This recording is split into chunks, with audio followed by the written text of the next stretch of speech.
do a project like this because Michael Law said he wanted a community project, a project that could be both a community project, but also an economic project for those who want it, something that can bring in businesses to Africa, something that can help the community develop a sustainable community in Africa. And I know that the elections are coming up in November, and people are looking for the exit strategy. And I know, so there's that, a little bit of that going on here. But there are a lot of you that I'm surprised that are interested, and that's a great thing. I'm very happy about that. So what we are trying to do is we try to find the best possible plan for what we are trying to do. We started out in Elmina. There was a project in Elmina. There's a project in Cape Coast. Actually, there are a couple projects in Elmina. And then we looked at it and we decided, you know what, this may not be the right thing for us right now. We needed to work with folks that are completely transparent, and we were able to understand them. They are able to understand us. All the things are in line, all the ducks are in line, and we feel like we've actually found that group.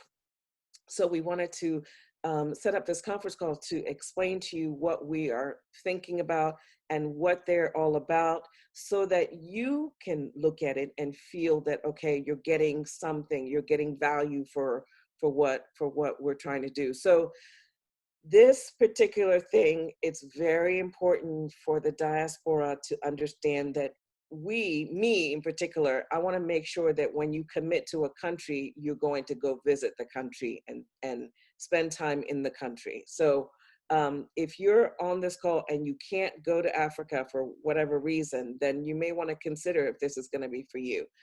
Because it is important, for me, it's important for everybody on this call to know that we are trying to create something very unique and very special here. We're trying to create a community that is sustainable. We're trying to do something that a lot of people are trying to do, but we know that we're a little bit ahead working with this particular group. It's important that when we go into Africa, as an African myself, I know that when I received Africans in the diaspora, African Americans, we want to make sure that we're not coming in there like, maybe we're saviors. We are people that are going to come in and try to fix things for you. That's not what Africa needs from the diaspora. What I believe that Africa needs from the diaspora is for them to come and be part of the community. That's the most important thing. You are part of the community, then works together. If there are issues in the community, you're all going to do it together. It's not one group over the other.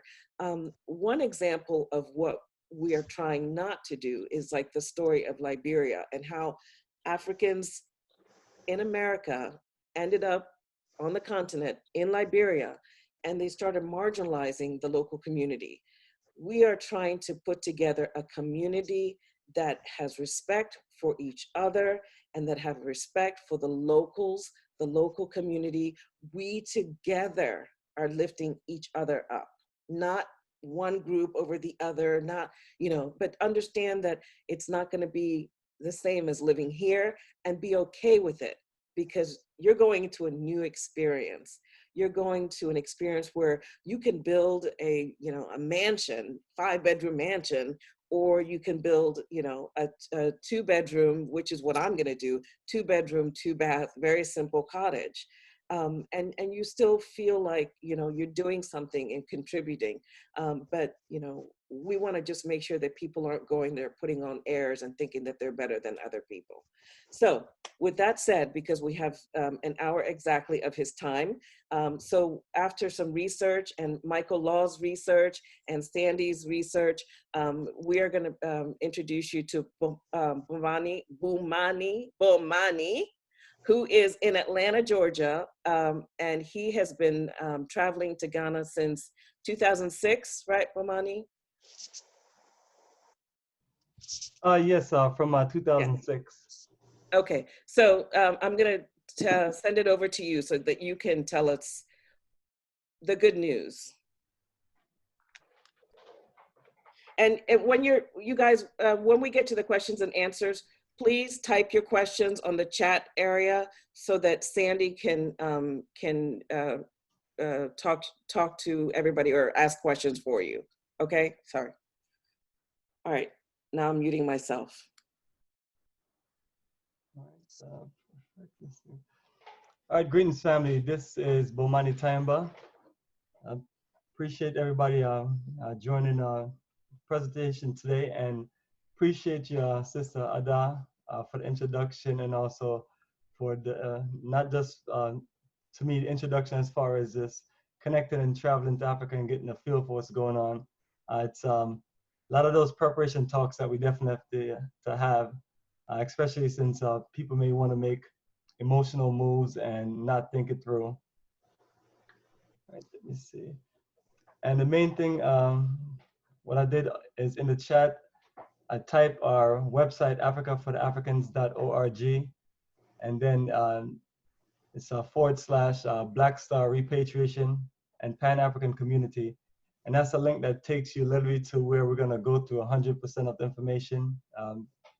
Some of it is kind of long, so we'll kind of summarize certain details. That way we don't hold everyone. And then when you want to look into information in detail, you can always go back and just reprocess information.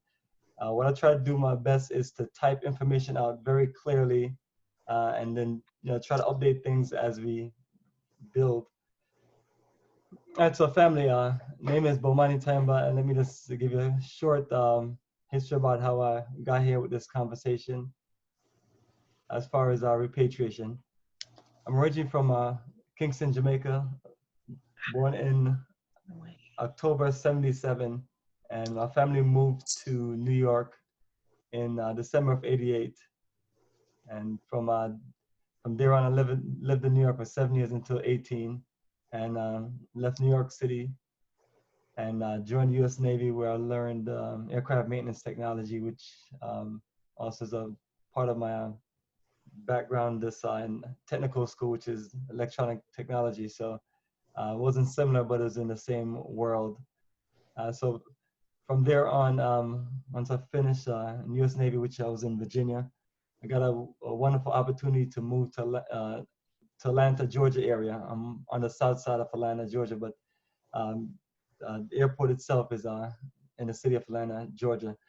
So once I moved here, I was able to, connect with good brothers that were doing studying about African roots and culture. And just to give some years, this is 2001 since I've been here in Georgia, 19 years.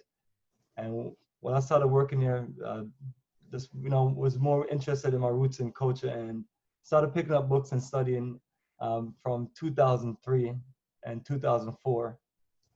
And doing those studies, got more interested in traveling to the African continent.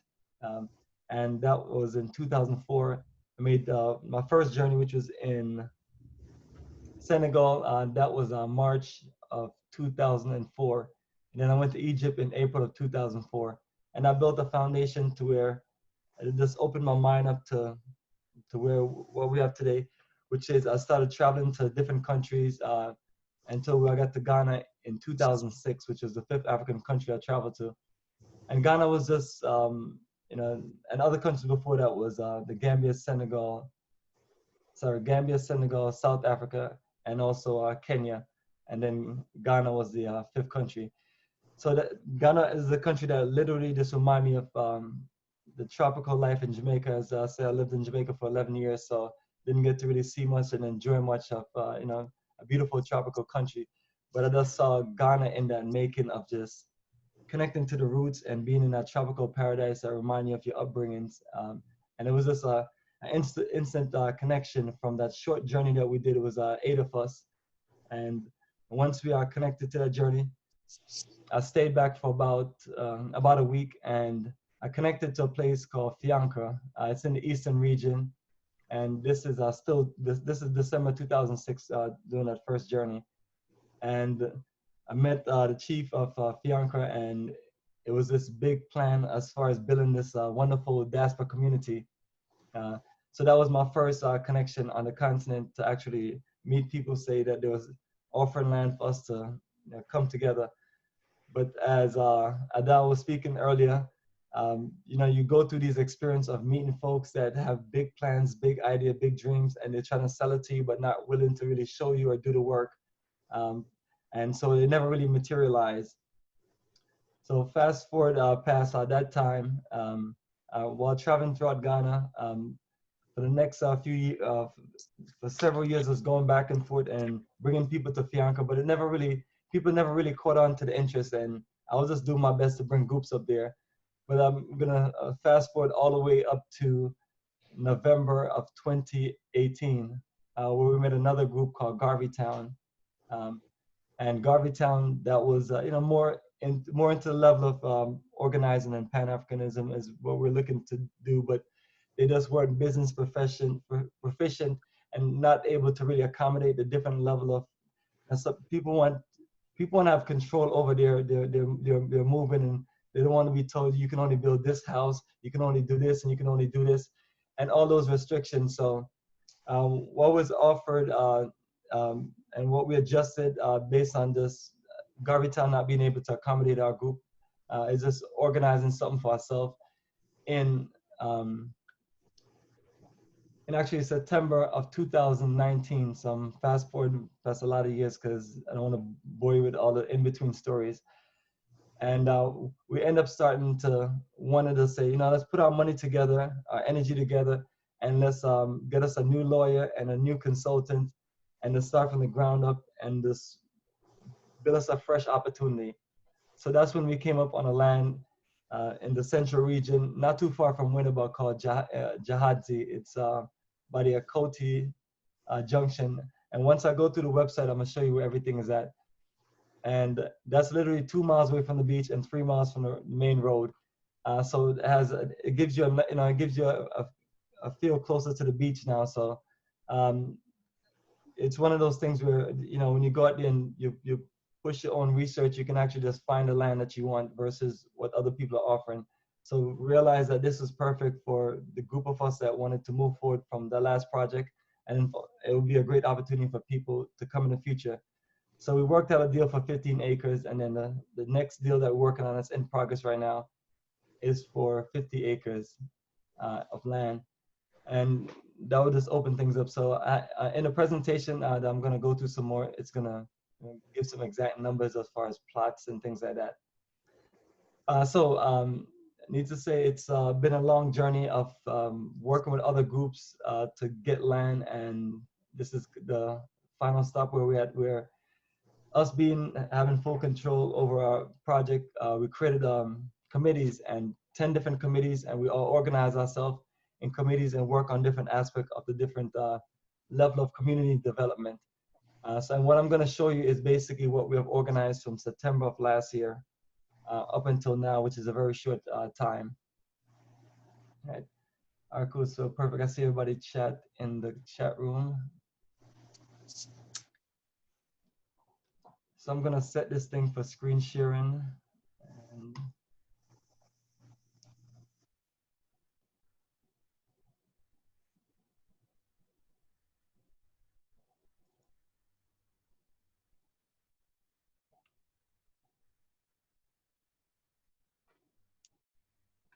Ooh, that's small. all right, Shelly, can you see the screen sharing?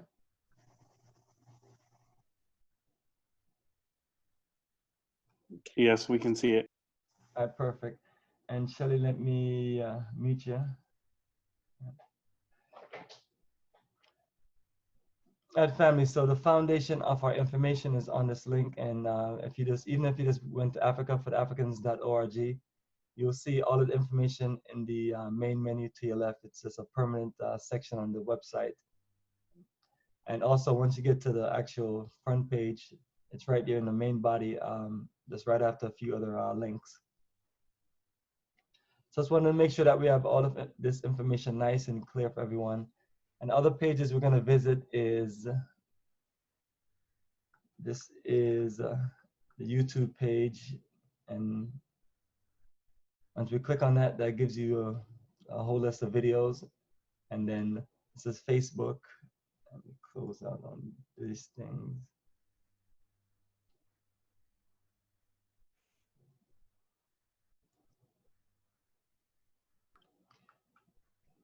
All right, so perfect. So those are the main pages we're gonna go through. And another page I got here is email, getting started email, which makes it simpler to be clear on getting started.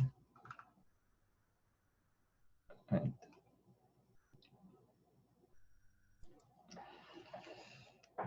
All right, so as far as the website, let's click on introduction.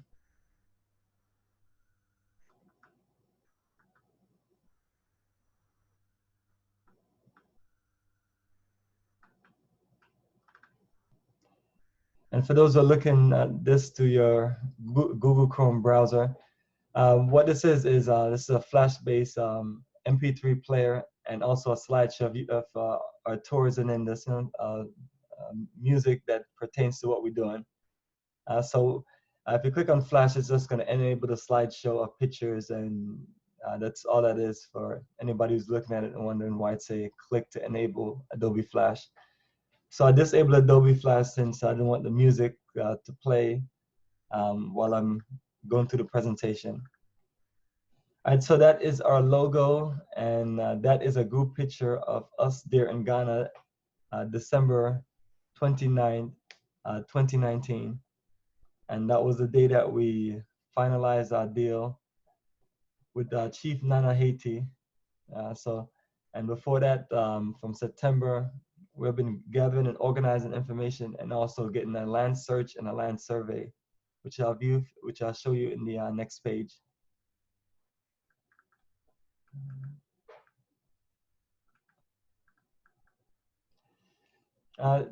Not much to really show, but some quick photos of us. It's raw land, bushy, as you can see.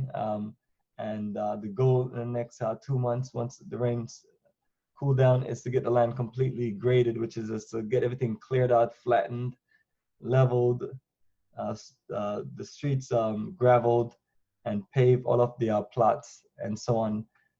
Very interesting process that we're gonna have someone that we're hiring to record and make as much documentation as possible to share.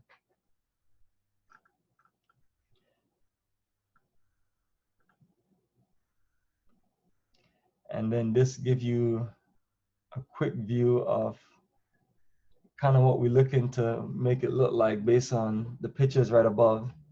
So this is mapped out exactly like 15 acres, and it's based on the land survey.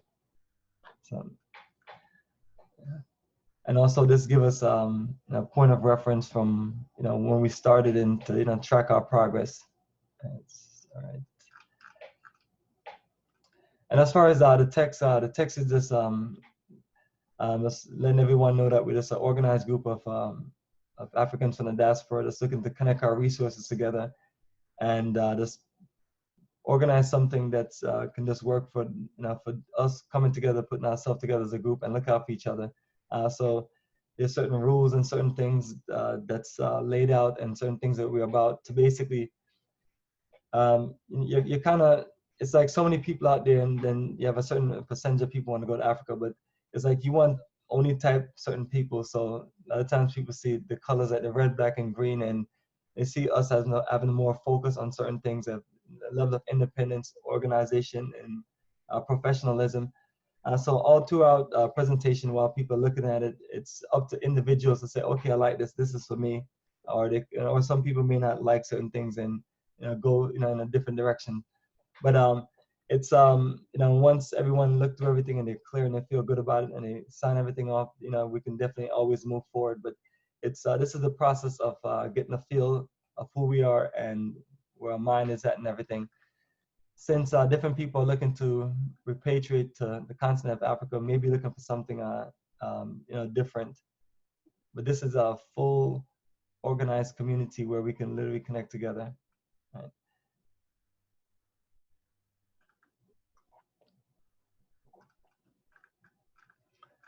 And also the quickest way to access the next page is just to click on next at the bottom.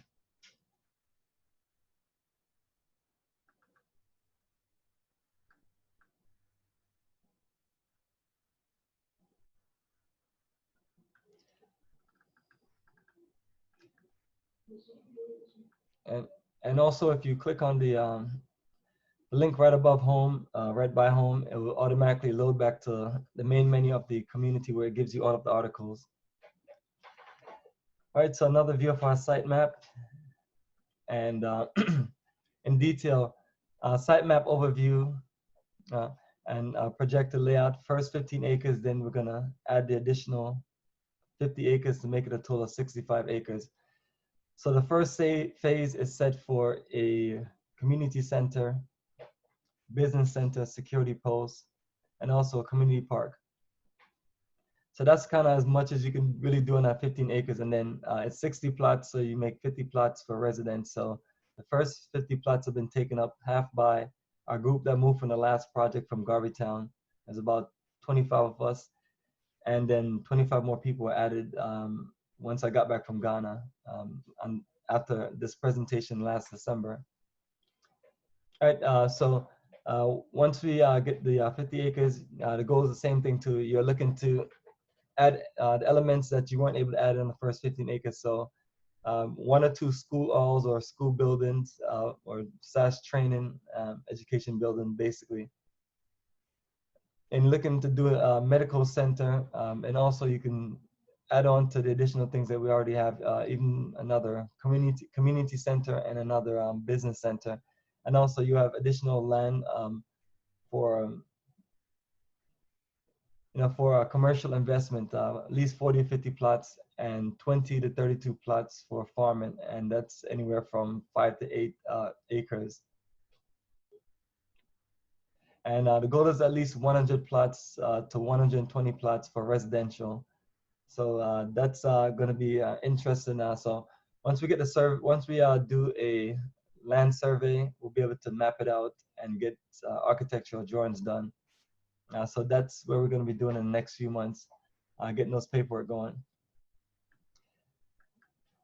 All right, so that's literally trying to give you the best idea of how the community look and the expansion and things like that. All right. So for those who are wondering, where is this place at? I have location and GPS coordinates. And let me see which one of these is going to work good today.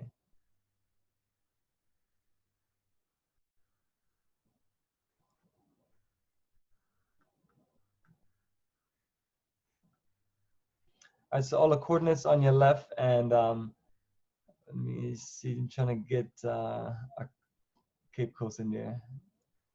So you see Accra to your right and Cape Coast to your left. And if you open up a little bit more, you see Winneba. That's the next closest city. And as you can see, it puts you right there to where if you open up all the way, you'll see it's you're looking at about 3 miles away from the main road and 2 from the beach area.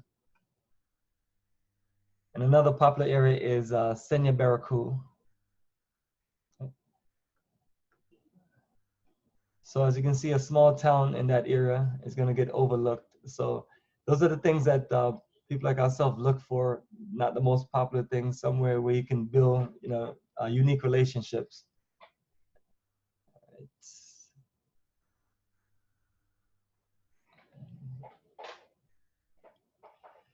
And then there's also a Google Map link. So those are the 2 options to kind of link it to the exact GPS system. Let me see if I can adjust this screen a little bit.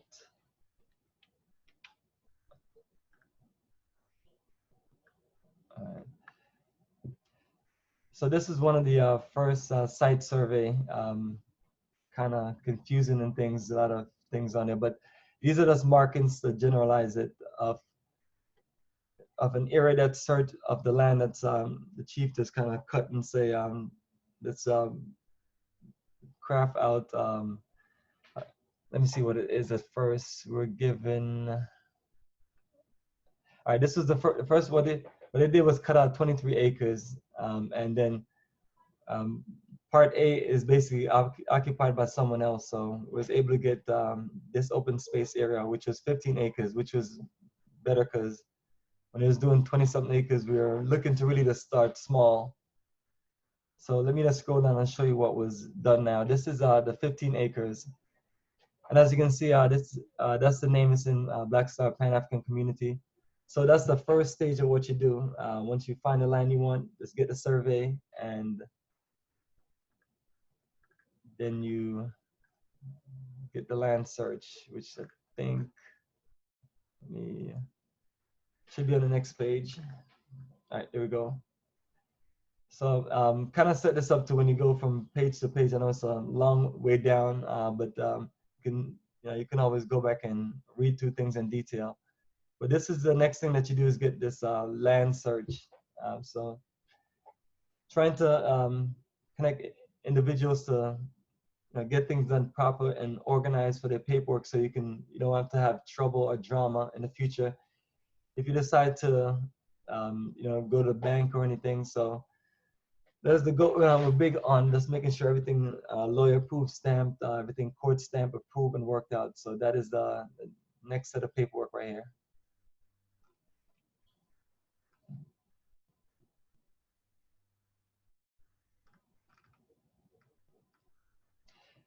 And here we have just some prime objectives, just to get right to the point.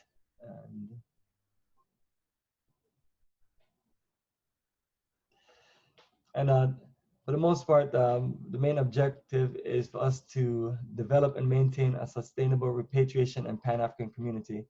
So you're looking at sustainability to the highest level, where you're building a world where everything is built from our hand as sustainable as possible. It means of energy, water, sewage, maintain the property, and so on. So, and the biggest aspect of that is you're literally trying to grow this fruits, vegetables, trees all around the property as much as possible. And that's a big thing. You're creating an incredible ecosystem. And then also there's a lake a few miles away also. And you're looking to build an environment where you have other other investors come get themselves involved, to where you're building not just your community, you're building the entire town. So the kind of connection that we're talking about is a town that is more on the virgin side of it, and we get a chance to also reach out to different people that we have, and from someone saying they want to build a construction company right there, or they want to build a beachfront resort, or they want to build a shopping complex, or they want to build a factory. We'll be able to connect different groups. That way you're building a rich environment that will just grow in value. But as we scroll down, you'll see certain things like this one say, not everyone is welcome. And it's one of those things where you just you want to have everything in writing and be clear that this is a Black Pan-African community. Right. And as we go along, some of these things are going to say the 15 acres, and certain things won't be updated with the additional land showing, because literally everything is literally right in progress. So you may see that a few times. So once we get that going, I'll definitely update all these pages. So we talk about a medical center, community center, office building, general education, community farming. So it's not many details, but you just get more of an overview. And just to just give people a clarity that you're looking to build, a real sustainable community where you're growing everything that you need, and at least even if you're using 75% of it, you can use the other 25% for trade or investment or situations like that. And you create a system to where there's a lot of internal use of everything that we're dealing with. All right, next page.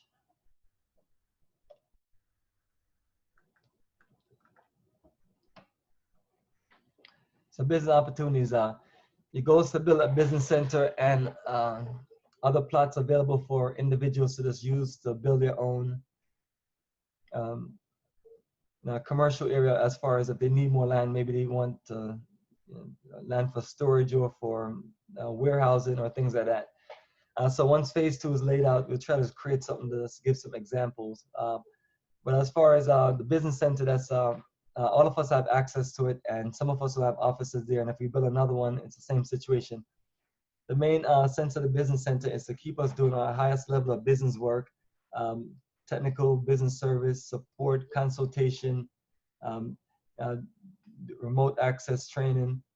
And what you're doing, you're creating a business technology community to where you're in a world of you can always make a living as far as just creating a whole lot of clientele from existing companies or people that you know in the U.S., Europe, or just anywhere in the world. Because what you're doing, you're building a foundation to where you're a global enterprise, and being a global enterprise, you're now able to just your goal is, I mean, there's like no limitation to what you're looking to do as far as developing, and you're looking to do everything in the righteous way. So you're literally telling everyone to just open their minds and then unlock your critical thinking and think of it all in a way where it's, the main thing that we talk about, the prime objective is to maintain a sustainable community.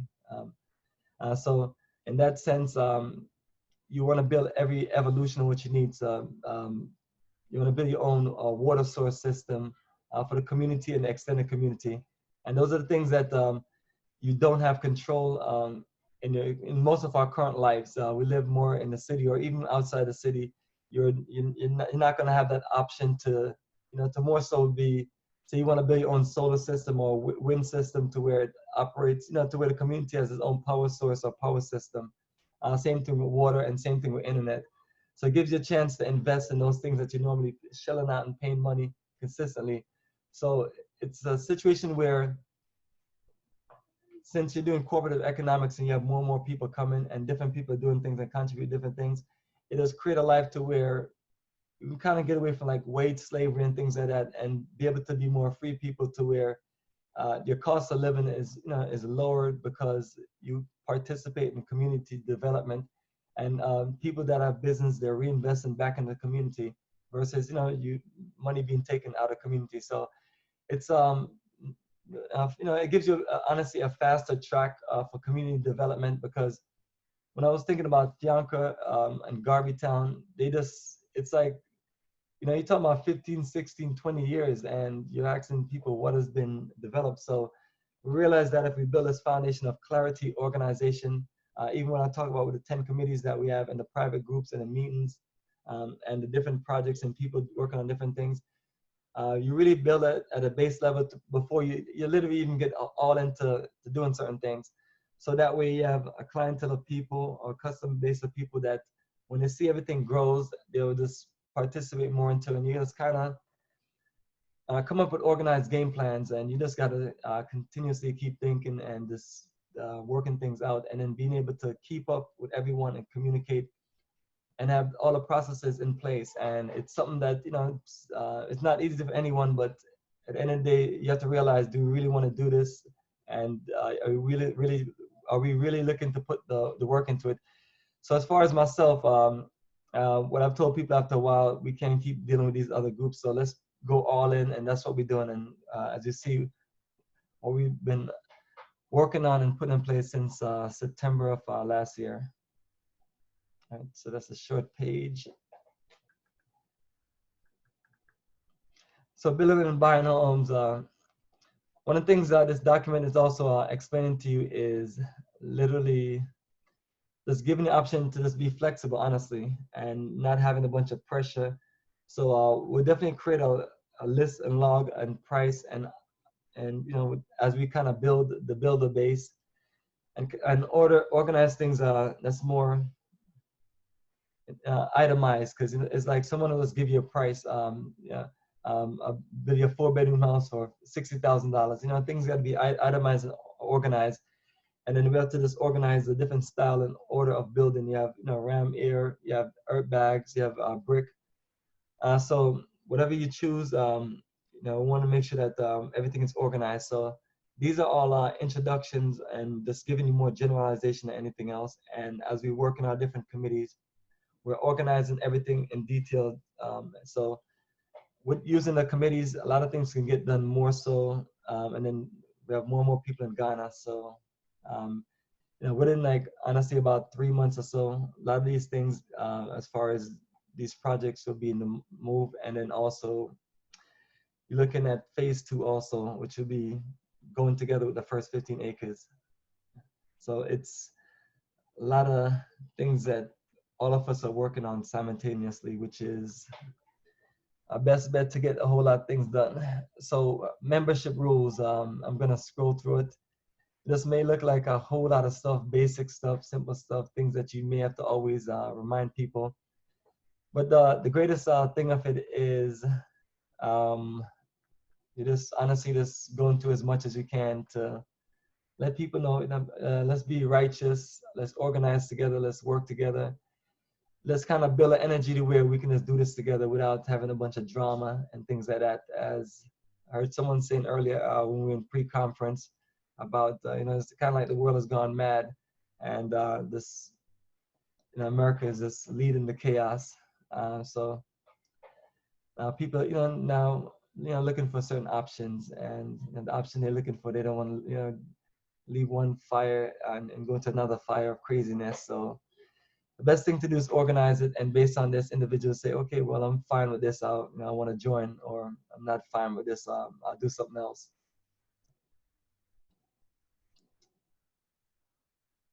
Right. So this application um, can be emailed to you, and let me see if I can get this email right.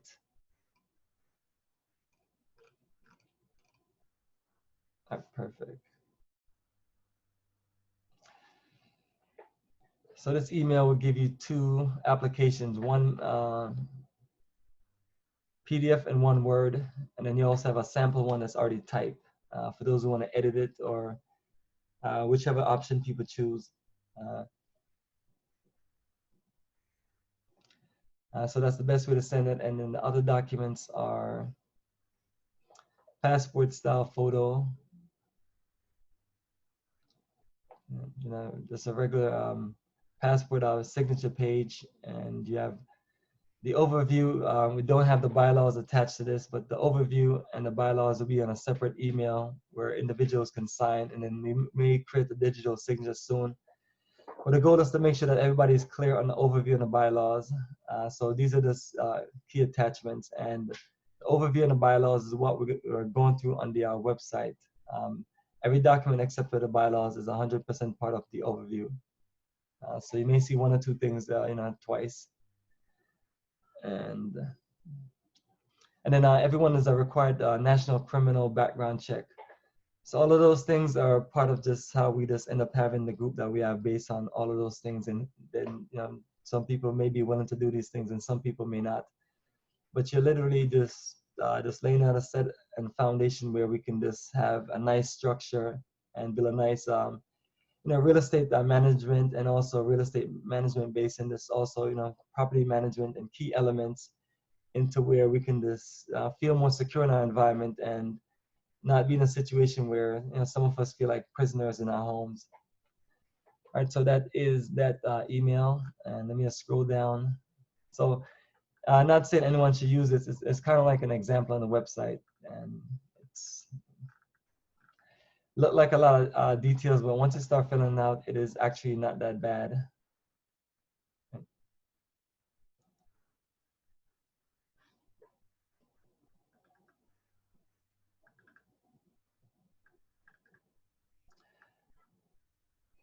All right, so these are the videos and pictures that we have full documentation. And what I'm going to do is I'm going to get back to that main page for the community.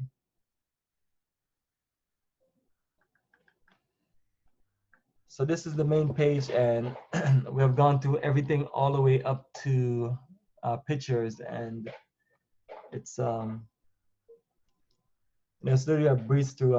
As you can see, some of these things have pages that you want to read through and process in your mind.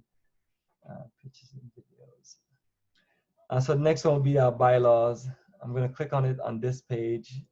Just have that up to talk about it real quick.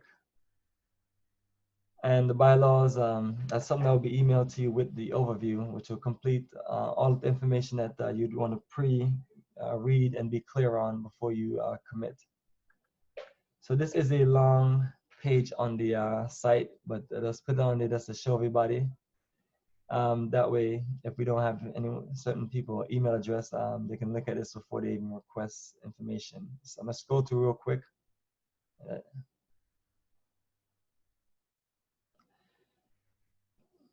All right, so it kind of gives you ideas of us having a certain structure.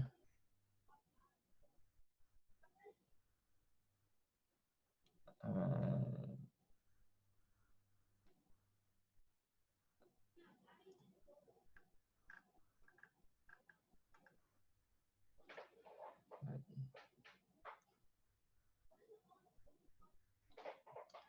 right, and let me get back to pictures. The family, the YouTube page, once you click on the YouTube page, it goes directly to this page, but it goes to right here where it say Black Star, Repatriation and Pan-African Community, Ghana. So as far as once you click on the link, all the videos will open up, and it's basically a list of conference calls and also a list of videos dealing with the land.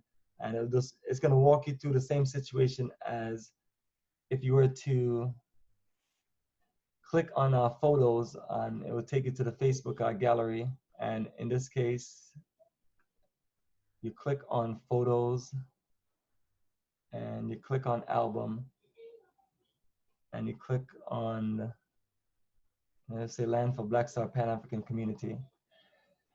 So once you click on that, this it gives you a nice little introduction of where we are and what we're doing. And this is kind of the connection of the first 15 acres. So it's showing you that in the photo form to this, have a good connection with it, to check it out, get a feel for it. And kind of this have more visual. And this is also something that we track for once we from this being the foundation to everything else we do. We'll just keep building the videos. It's kind of like how we do tours. We just have videos from 2006 on, just to show people the reality of it. So perfect. And again, the videos. Right. And then the next one below is just the is a gallery of a few videos that was taken when we first was checking the land out in September. That was done in Ghana on our consultant phone, Kwabena. He was just checking everything out and record the property and also the beach. So. All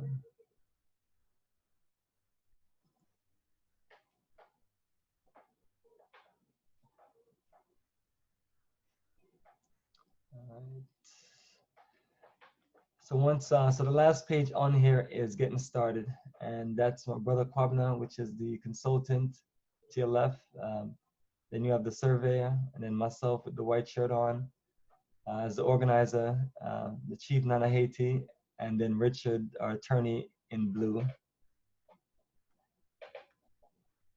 And we just got a little text there just to show everybody the team of people that's organizing to get the work done and that's accountable for everything. And we all have big reputations of being about our business. So that's what should make everything a lot smoother. So that's what the decision was, to move forward to this, organize a group of people that can get it done and be accountable.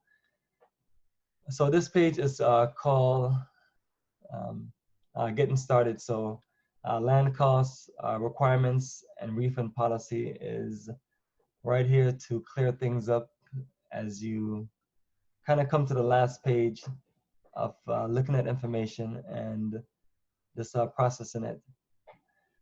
So as far as the $500 administrative costs, it just talk about process all paperwork, transfer payments, legal land documents, customer service, tech support, management of overall startup, administrative team has been set up to take care of all of this community paperwork. So clearing the land, setting up the land, installing pillars, and also it's included in the administrative, it's also included in paying the lawyer and consultant.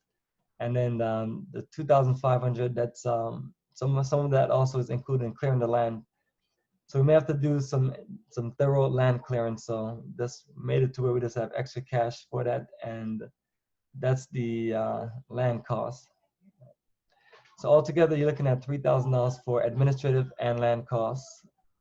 And so this tells you how to pay, and also it tells you the required documents, which goes back to that email that was set up. So this page is a reflection of that email, but it does give you more visual sense. The documents are attached, and also you get to see the sample information needed. All right, so everything is on like a scan to your computer, and then email it to us. As far as the documents, they look nice, legible, organized. All right, so let me click back to the main page, and excuse me.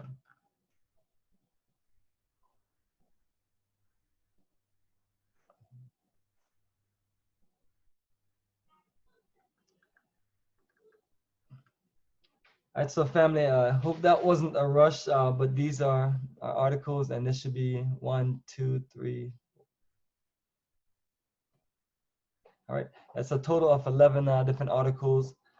All information is organized, and I'm one of the people that's available for email, text, WhatsApp message for question, and literally just spend the time to just go through all the details to make sure everyone is clear. Right, so, and what I'm gonna do, family, I'm gonna stop screen sharing. All right.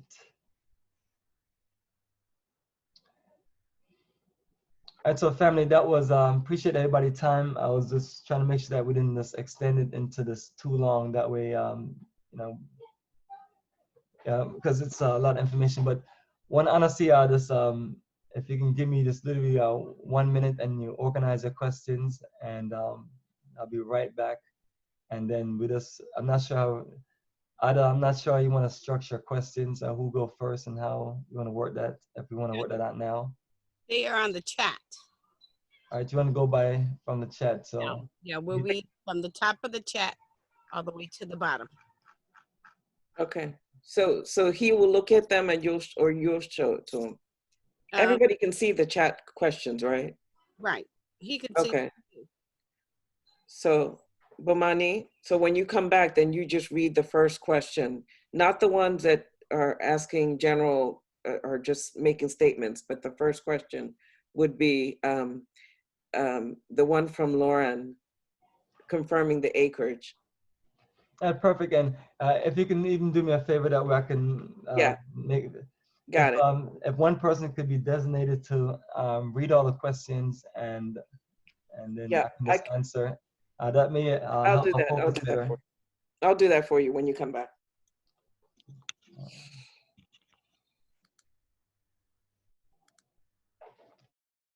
Okay. While he's out, we're gonna tell him. No, just kidding. So while he's out, just wanted to let you know that we plan on going to Ghana as a group next July, so that we can go see this land for those of you that are getting the land. So we're gonna have a tour with the land visit next July, because we wanna participate in the Panafest Festival, which is the Emancipation Day festival that happens every 2 years in Ghana. So that's what we're gonna do. And Cape Coast is an hour and a half away from here. And then Accra is an hour and a half away. So it's like right in the middle of the two cities, which is good. I mean, we were looking for Elmina and Cape Coast, but you know, we wanted the surest thing. And that's what we have right now. So, all right, we're gonna start with Loren's question, right? So 80 by 100, Loren, is like a quarter of an acre. Yeah. 80 by 100 is a quarter an acre, and that's what we're working on at $2,500. So it's $2,500 for 80 by, okay, so he's back. All right, so the question is, Bomani, please confirm the acreage. I think some other measurements were initially mentioned. How much money is needed for land, 2 acres to build a modest home? So yes, it's 2,500 plus 500 for, so it's $300 per plot. So unfortunately, it's sold per plot times 300. So that'll be a situation where that is $300, sorry, $3,000 times 4 plots. That's 1,200 times 2 acres. So that's $24,000. And let me just repeat that so it comes out clear. The 80 by 100 is 2,500, and the administrative cost is 500, and that's per plot. So the administrative cost is always added into it, so it becomes 3,000 per plot times 4 plot, so 12,000 for 1 acre, and times another acre to make it 2. You're looking at another 1,200 to make it 2,400. So I keep on saying 2,400. My fault. 24,000. Yeah. Yeah. But Loren, you can build a home on 80 by 100 plot. So you can build a 2-bedroom, and then you can build up, right, Bomani? Yes, exactly. So 1 acre or even 2 plots, you can build up to 2 floors. Or if you want to build a little bit more, we can just find it. So some a separate space further in the back on phase 2, where bigger homes can be built. Like, you know, if somebody just want like a ridiculously built big house, you don't want them to build it in the front of the, you know, of everybody else's house. You know, those are the special projects that we just tell people, let's know heads up, so we can make sure that on the site map that we just organize to accommodate everyone, which was a problem on the last project. They started talking down to people because some people wanted big houses, and you know, it's one of those things that you don't want to get into. You just want to accommodate everyone. They're saying that people wanted mansions, and you can't build a mansion in Garvey Town and so on. So you know, you may run into a few people that may want to build extra huge houses, and you know, I'm here to get it all worked out for you. Okay. All right. So the next question is, how far is it from Accra? Yes, you're looking at an hour and a half from Accra, and also an hour and a half from Cape Coast.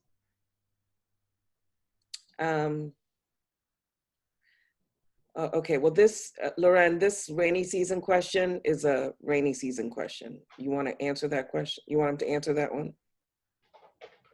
Rainy season, how does it affect? Okay. Well, you know how rainy season affects, girl. Can't go. All right. Okay.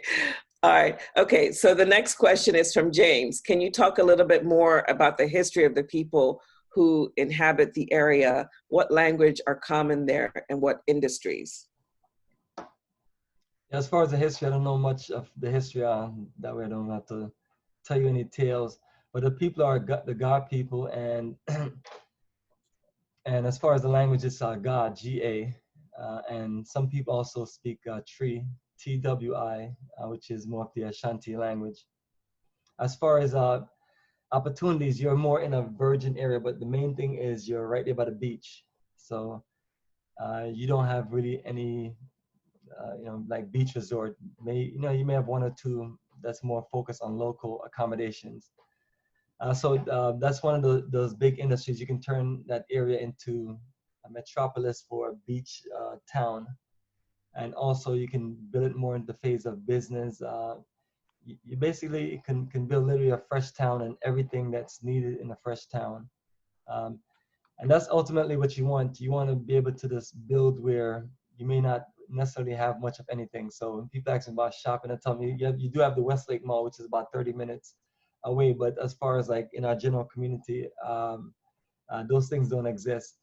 Even the land for the police station has just been granted to the police, and also the land for, you know, for like the fire department and things like that. So you're looking at this, the dream of this, what I would say is honestly perfect for people like ourselves, who you get up one day and someone else own the house you live in, someone else own everything that you have to just pay for. And then, you know, it's a sense of ownership. So even the investment in everything that goes on, our goal is to be a part of that as a business community. So it's, so we created 10 committees. So the people that fits in those 10 different committees and those different background, from things dealing with just all aspect of, and you know what I can do is also, let me see if I got something up with all 10 committees. Okay, so while you're looking, I'm going to answer James' question another way. So Sure. the Ga are considered the original people of Accra, right? So they actually came from Nigeria. So their history is more like Central West Africa. That's their way back history, right? And that particular area, that mall is probably one of the big malls in Ghana, right? The Westlake. That's the one that has KFC. Yes. Yeah. All of that Okay. PFC. So at some time, a lot of people that were from Accra ended up moving to get more land outside of Accra. So they built these multi-million, I look at them as multi-million-dollar homes in this community that's by the mall. And so if this is half an hour towards Cape Coast, then, you know, it's still a virgin land, like he said. But the Ga are definitely some of the original people of Accra.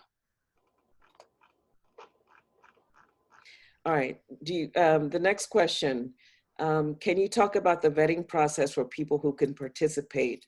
Will there be an emotional and financial vetting process? Me, as far as it's a vetting process. The whole process of individuals going through what I went through, that's literally honestly the process.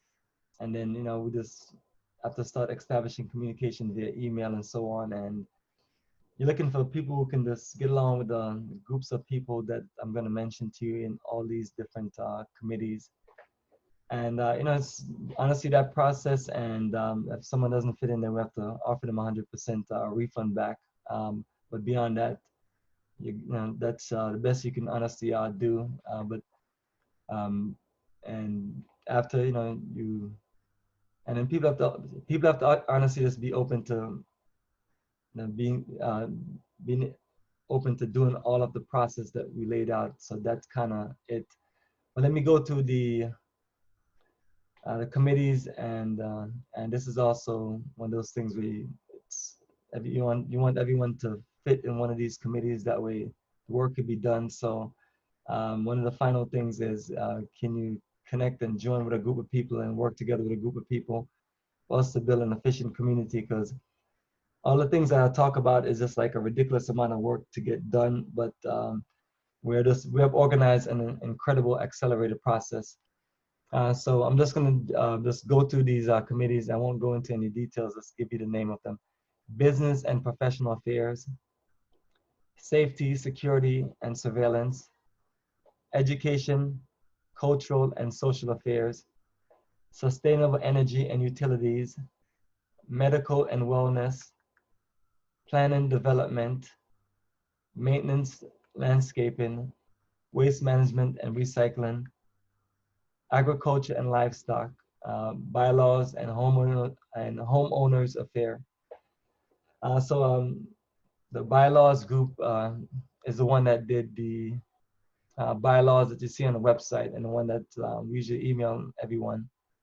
So that's how we're able to get all of these things done, by literally just organizing ourselves. So by the time you finish presenting and everyone finish going through all those things, they can see if they feel like they really belong.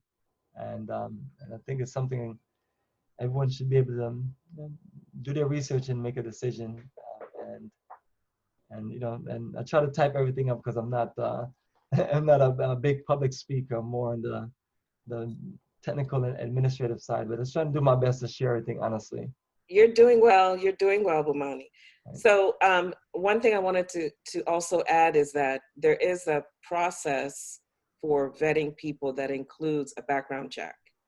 So you have to, along with your application, provide proof of background check, correct, Bomani? Yes, that is correct. Okay. So those are on the Getting Started page on our website. And it's best to tell everybody to scan their passport and everything else as best as you can. And then if you need help, we can help you with those things. But everything is digital to make it easier to where you can just get it done in your home.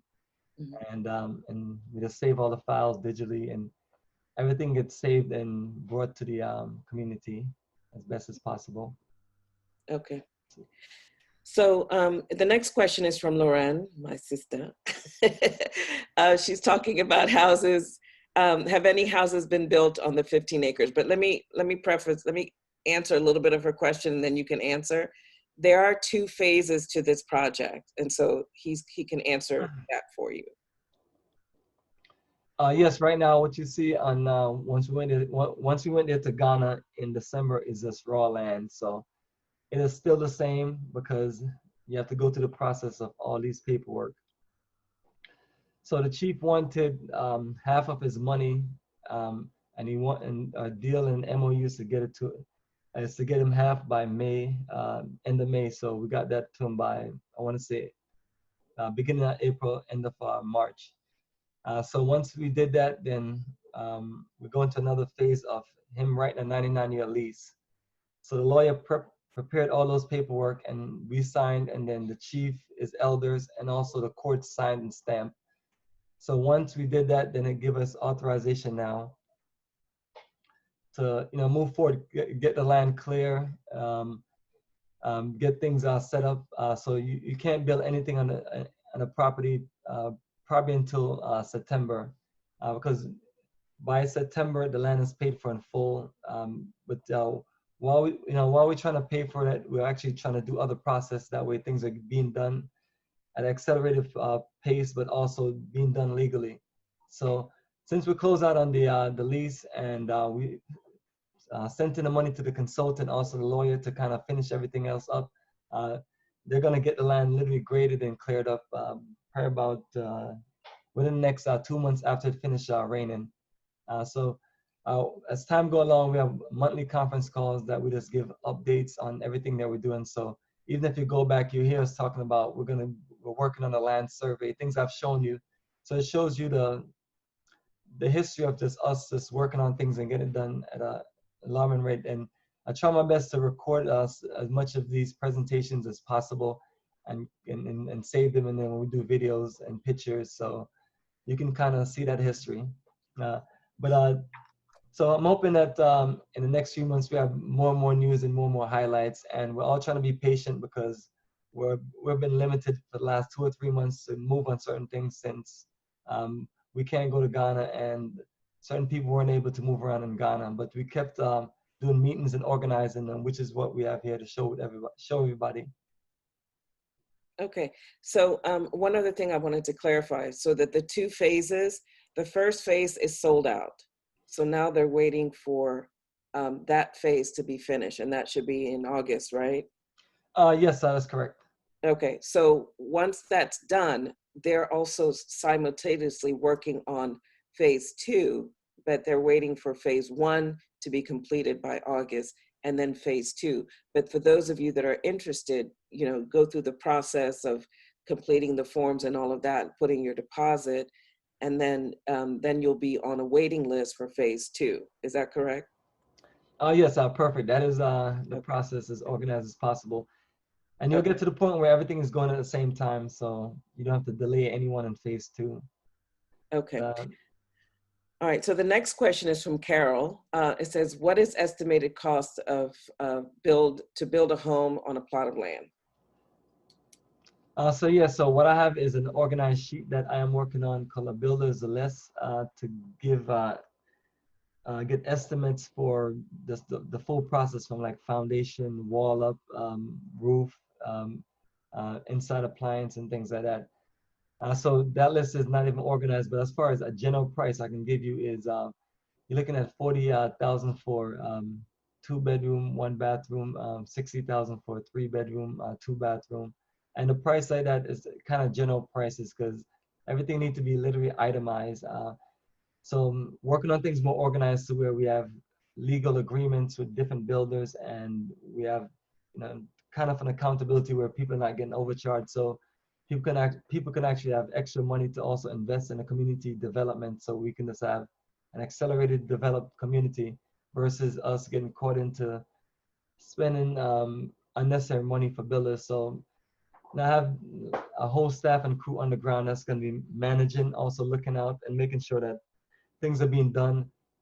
And if someone is paying for a house here, it's being managed and being organized, and it's not a situation where since you're abroad, someone is just not going to get the work done. So that's kind of system that are put in place with this, a strong team of people I've done business with for a while, and people who just have great credibility. And all of us are willing to put everything on the line to communicate and get it all done. Okay. So thank you. I think so. The whole building thing is kind of like, he says 40,000, but honestly, you have to think about everything that you're trying. Okay, so my 40,000 or my 20,000 may be different than your 40,000. So if I go in there and I want like the best tile, the best, all of this, I might spend 45, 50. And then there's some people that just want, a basic floor, a basic wall, a basic, that may spend 20, I think, because, houses, it depends on your preference. Like here, if you were to build a house here, the builder will give you some plans. Okay, so this is like the bottom, and then you keep adding on. By the time you're finished, you spent $100,000 more than you thought you were going to spend because that's your preference. So I feel like in Ghana, it's almost, well, in Africa in general, you can have a building that's simple, or you can have a building that has a lot of bells and whistles. Am I right? Absolutely, you are absolutely right. It's one of those things that can range just wide open from 20,000 to 200,000. Right, exactly, and up. Okay, so Marcia is the next person who has a very detailed question about attorney. Yes, so the attorney, she says, local professional attorney, Ghanaian national. Yes, right? Is the attorney a Ghanaian national? Yes, everyone is from Ghana except for myself. The attorney, the consultant, and the chief, all Ghanaian born. Okay. All right, and she wanted to find out about a real estate attorney. So Marcia, I don't know if there's real estate attorneys. Yes, so Richard is a real estate attorney, and he's the one that's doing all of the paperwork, like every single thing that we do that you see a stamp. He's doing it, and that's for 100% the way that people are used to doing business there. And that's how it is legally when you follow the jurisdiction of Ghana. But a lot of us, I know we kind of go over a lot of the things, and then we wonder why we have issues and someone else owns the land that we're dealing with. And people are fighting you over the land and all kind of other land drama you may see on YouTube. Right. Okay. So the chief owns the land now, and the land is for how? Explain the whole leasing thing, please. Yes, it's on a 99-year lease, and I got him on a recording on our video when we first introduced ourselves and everything. He already had it in his mind he wanted to give us 99-year lease because he didn't want to treat us different from a Ghanaian that came to him and got land, which usually get 99-year lease. And if you're a foreigner or if you're not Ghanaian born or a Ghanaian citizen, your lease is 50 years. And some people give as low as 45 years. And other people may do something a little different, but the chief explains that it's in his jurisdiction to offer that. Okay, and then after the 99 years, you have to resubmit a... Yes, it's just a automatic renewal of a lease, and um, certain money is set on agreements. So what we did was this: the 99-year lease. It just goes into details on that there's no annual fees and things like that. And for us, it's a simple little details of paper, but it doesn't have any any specific costs. It's just something that when the lease is over, we'd have to renegotiate, not renegotiate, but basically pay the chiefs uh, a nice atonement of money, and just keep the process going. And then you're hoping by then that we just all a world of African children. That's a long time. So that's Right. why it was good to get that way. Maybe we come up with something as a people to, there's no 99-year lease, there's no, so your goal is to set up something perfect for the future of your children and and us as a people that way.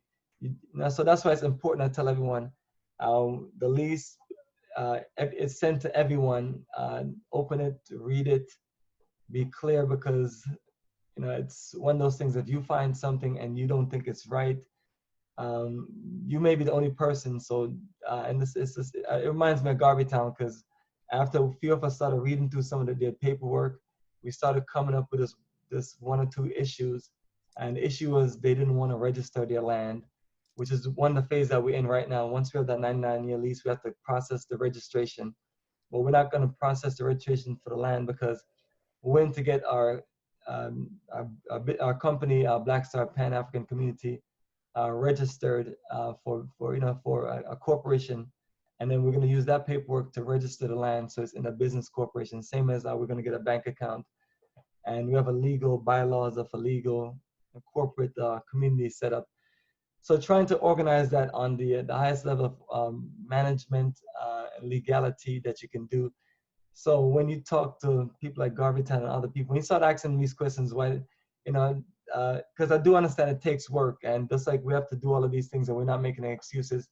You just have to, you start asking the question. So then people turn around and tell you that traditional law supersedes legal law, and then you start getting to the situation like, what are you gonna tell people then? Because if I ask everyone that if they're gonna go by something, their house being some traditional law versus them actually getting their papers for their land deed, they're gonna say, I'm not going by no traditional law. I want my papers, because that at least hold you in the case of court. And the law is one of those things where it's always been a foundation to keep some level of just. It's not saying that it always worked, but it's a form of security. And once somebody tells you that, it throws you off, because it's not something that I can go around and push and be fully confident.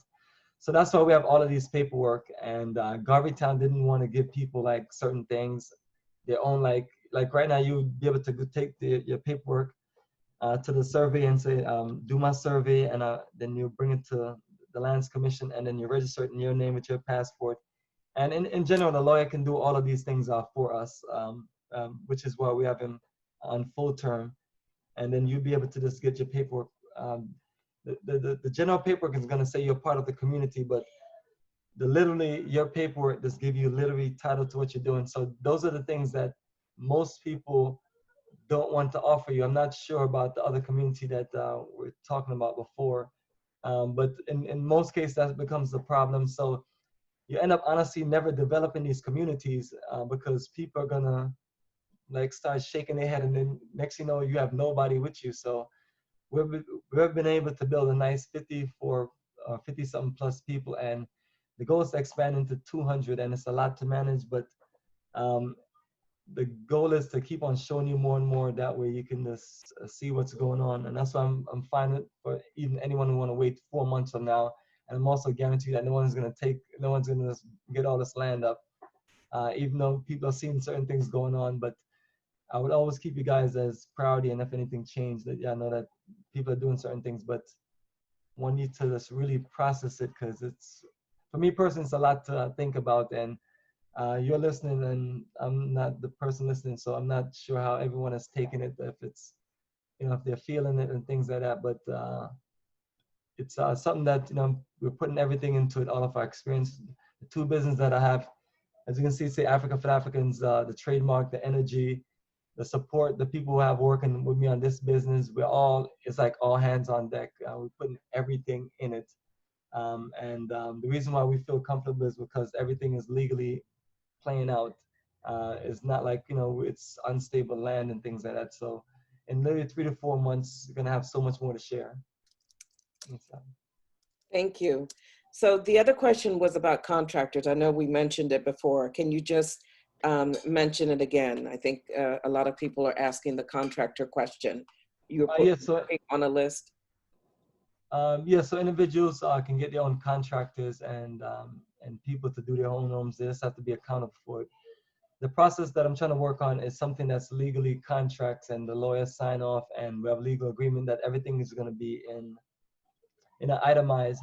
So the goal is to have 3 or 4 different group of people to do the house building and do the different style of house building. So the goal, honestly, is to kind of put together what you call a builder's list with all these details on it. To it's a document that gets sent to you. You select the builder, you select details, you have information on samples and things like that. And we just structure the deal for you to get it signed off. So it's honestly a lot of complex stuff that we're trying to group ourselves together and trying to find the best ways to work it out. And realizing that us doing these intricate process is creating a more secure way for us to build, because we'd hate for somebody to be one of the builders and then they double charge someone and then the house is half finished, you know? And then we're looking at ourselves like, how could this happen? So it's one of those things where you don't even want people to even think about that, or people have to worry about that, because your goal is to literally monitor everything. So in about another 2 months or so, we should have a more organized list, and we'll be able to share. Okay. All right. One other question that James had was about, will this community incorporate any municipality with its own local government at some point? Municipality, that is perfect. It's a nice little town, so you can kind of modify those things. So the goal is to literally just, honestly, just have those things. But, you know, certain things seem so far away. You try not to think about it too much, but that is definitely a vision of the chief as he start just looking at organizing police station. You know, it's probably one of those dreams that he had, but you know, people drive by on the bus. You know, Ada, you've been there too. You drive by, you know, from Cape Coast to Accra, and all of us, and no one thinks about that area. So that's the goal, to bring it to real life and kind of expand to where people are not so much thinking about going to Accra. They can actually just do business and they can just get legal stuff there. It'll be a dream come true. Right.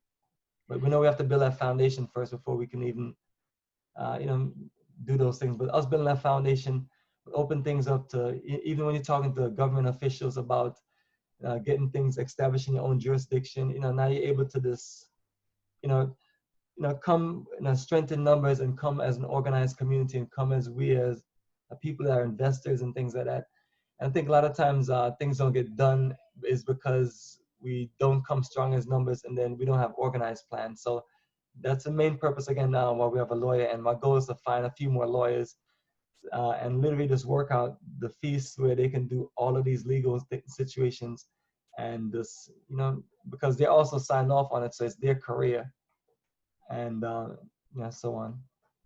Okay, so another question that we had about citizenship, I mean, I can answer that you don't have to be a citizen to build a home, but maybe you want to answer that in terms of what this community is going to be doing about dual citizenship. One more thing, when you go to Ghana, make sure that you get the multi-entry visa that I think it gave you 5 years. So this is important because you're going to be going back and forth. If you buy this land, you'll be going back and forth. You don't want to have to get a visa every time you go. So multi-entry visa, 5 years. I think you can stay up to 60 days without a visa, without an extension at a time. So, but you may want to talk about the. Yeah, you're right on point with that. You get up to 5 years on the multiple entry. And as far as when you're there, residency and these laws and all those things are unbelievable. So I'm not saying that we have a magic potion. It's just honestly the same thing I just mentioned: strength in numbers to get residency, get citizenship, individual bank accounts. Because when you're dealing with the the main people that are managing these entities, you're coming with them with your legal team and your consultant. And so most of the time, where none of us are showing up. So people have an idea what they're talking about, but they won't get a chance to air any of our accents because we've been represented by folks that are Ghanaian, that understand the laws, all of the things going on in the system as far as trying to get us from being double charged for things, and trying to get us to the point where we're just making things as reasonable as possible, to where you're getting charged the middle price. There's a Ghanaian price and a foreigner price, so you're trying to come closer to that middle section as best as we can. Everything is in the sense of that, and that's why I mentioned lawyers. It's worth them to just pay the lawyers just to do certain things. It may be individual law fees, but the goal right now is just to cover as much as possible with what we have set up for the lawyers and consultant based on individuals paying administrative costs and also land costs. So with that, honestly, it's one of those things where we look forward to drafting up the game plan and how we're going to approach these things more so once we build a game plan together. Okay. And Nick asked about electricity, water. I know that we've gone through that, electricity, water, sewage, and roads.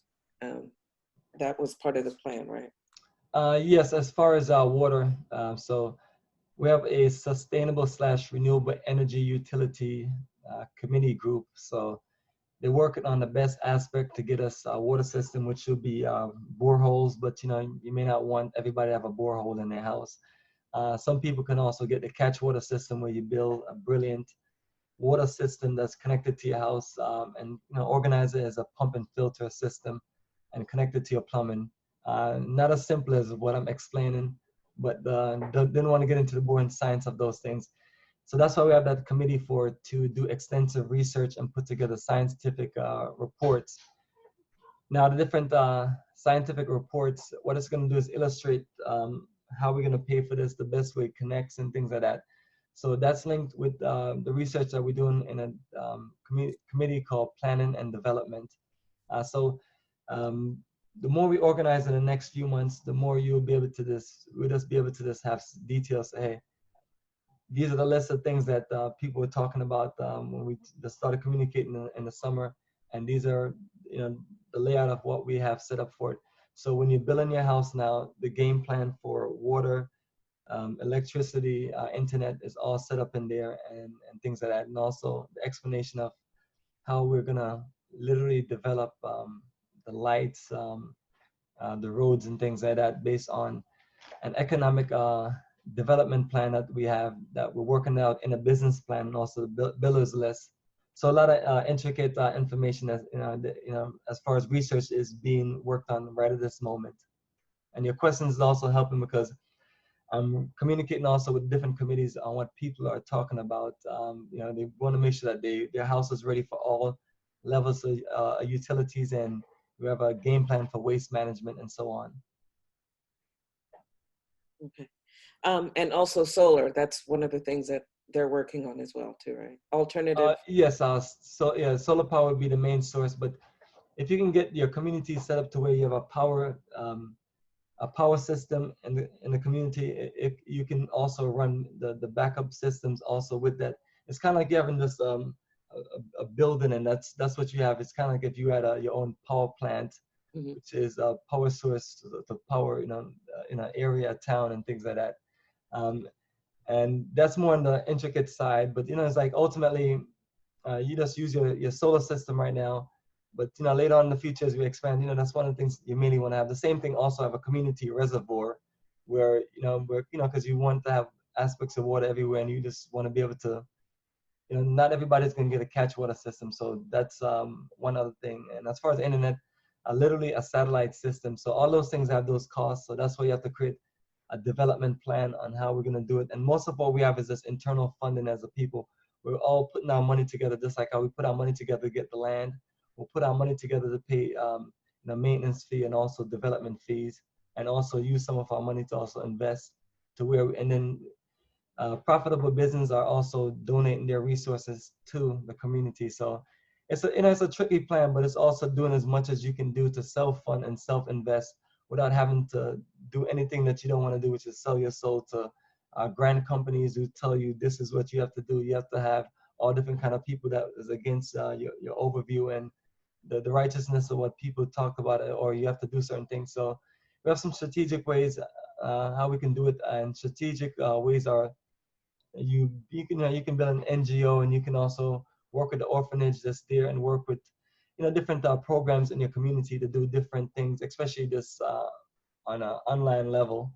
So you literally have no limitations on how we can internally just accomplish this. It's just we just have to be open to going process by process to where every month you're getting a whole lot done, and you're just not giving reasons or excuses. So one question came from the Duncans. Hi, Duncans. So they wanted to know how far away was the closest, I think you mean market, the closest market. It's, isn't that Junction, right? Oh yeah, the closest market is that Junction, and so that would be 3 miles. But it's it's kind of like once you get there on the main road, everyone is selling things on the left and the right. So your street market would be your closest, and then in the future your goal is to like right now the main thing that we have in the first phase is the community center. So you do your best to use all space and phase of things there, but you definitely want to have a certain store and basic goods on your community, especially in phase 2, which I didn't add on there, community store. But your goal is to reach out to investors once you build a certain foundation to invest them, to say, hey, this is a growing area. We're gonna have more and more people live, and more and more people are gonna want to get land from the chief. And it's ideal to have a certain shopping district, just in the community itself. And the same thing you ask people that want to build resorts or construction company. So hey, it'll be ideal for you because you're gonna have a lot of people want to invest in different things that they need to build. So everything is just literally just an open dream of really building what we need to build, and just using our internal resources. Perfect. So I think that covers a lot of the questions, and it is 6:33. So I don't know if you want to say something, the last something before we close this conversation, and then I'll say something. Yes, and mine is real quick. To know more about what we do is this, you're just basically going on that one website, africaforafricans.org, and have about us and things like that, and then the links that I've mentioned to you is this, from the community link to this, the general Facebook link is this documentation showing the path or the foundation of what we've been building, because it takes a world of experience and survival in this kind of business to get to where you are now. So we just honestly just want to show people the foundation and what we're about. That way we can attract the right people and then have enough information so people can process. So that's why I mentioned this that's why I went through the whole link as best as I could. I know that we're moving fast, and try to just focus things on this documentation and this, because a lot of times, decisions are rushed and they're emotionally made. And I want to help us be honestly better decision makers, and learn to just look at things and compare it, and just be critical of everyone, myself and anyone that we're dealing with. That way we can honestly just hold all of ourselves accountable. And then all of us should also be willing to take critical, and also, any issues, anything that we all have as a people. I always tell you what it is. All we have to do is call, sit down, talk about it, and keep it moving. Because the energy of what we're building, it only attracts a certain type of conscious-minded people who want to, connect with us more on a progressive level. Because it's like, we're looking at the history of our struggle in Black America, even though not, myself and not everyone is from Black America, but you're looking at that struggle for the majority of us are connecting. And then all of us that are from other Black parts of the world, the same struggle as us as a people. So you're looking at the main thing is people all say we don't own anything, or we own lack of things, or we don't own enough things in our community, or we don't put our money together, or we don't organize together, we don't look out for each other. It's like trying to come up with the best way to organize that. And that's what we come up with this company as far as Africa for Africans Tourism Investment. And then all the other things that I've, as far as my other companies and other people of other companies, is to create a conglomerate of energy to deliver what we consider repatriation and investment in Africa, not just come into the continent to enjoy the beauty, but understand that if we invested in the continent 50, 60 years ago when we were talking about integration, or even before that, we would have had incredible stakes on the African continent, to where even some of the things that we complain about, why don't we have citizenship here, why don't we have certain things here, that could have all been just completed to where systems are organized for us to become one African nation of people. But it's hard for those things to happen when we're here focused on all of the things going on in America, and the African continent is trying to fend off the world's favorite new oppressors, the Chinese. And other stronghold Asian countries and European countries working on recolonization. And so a lot of those things are not put in place because we also as a people have to take accountability for that, because we didn't participate as we may have or we could have. But nevertheless, all the things that a lot of the foundation of us that have been doing tours for 40, 50 years, that have inspired people like us, myself and Ada, to do this kind of business, lay the foundation along with Kwame Nkrumah, who paved the way, studied here, and went back and saw the real situation that Africans in the diaspora and African on the continent can come together and create the full spectrum of what needs to be connected and work. And his work, Jerry Rollin's work, and there's others who have this encouraged this movement, brought us here to where now we have a more focus to say, hey, a strategic way to connect into the African continent is by us organizing ourselves as a group, so we won't feel singled out, and we have a better way to really and respectfully connect into communities. So that's it from me, family. Once again, I'm Bomani Tamba. Appreciate your energy, and I'll be on standby for any questions. Thank you, Bahani.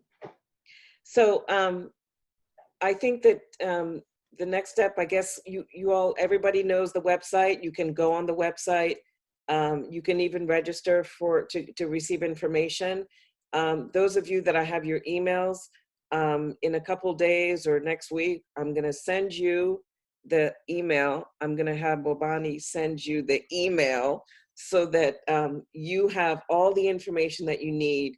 And if you are going to go and do this in Ghana, you have all the steps that you need to get it done. The Laws and the Browns will be the first one having land in Ghana, right? The Laws? I think, are the Laws still on there? Yes, we're doing ours tomorrow. Okay. Okay. Look for our information by the end of the week. Exactly. Yeah, I'll have mine by the end of the week also. So anyway, so I thank you all for participating in this call. I hope that we get to see you again, your lovely faces. Some of you I'm seeing for the very first time. Welcome, welcome. Thank you for being on this call. And this is our time, everybody. This is our time. So let's use it wisely. For my personal thing, why I'm doing this is for my children. I told my son, who's 20 years old, I said, because he was feeling threatened where he was in North Carolina, I said to him, I said, I will make sure that you have an exit plan so that you don't feel trapped in somewhere you're not comfortable. So that's why I'm doing it. So anyway, all right, everybody, cheers. All right, take care, family, and also take your time, no rush. No rush. Yeah. All right, bye. Bye, Dam. Bye. Bye-bye. Bye, Bomani. Bye, everybody. Thank you, everybody. It was Bye, wonderful. everybody. Bye-bye. It was great. Take care. Okay. Stay safe.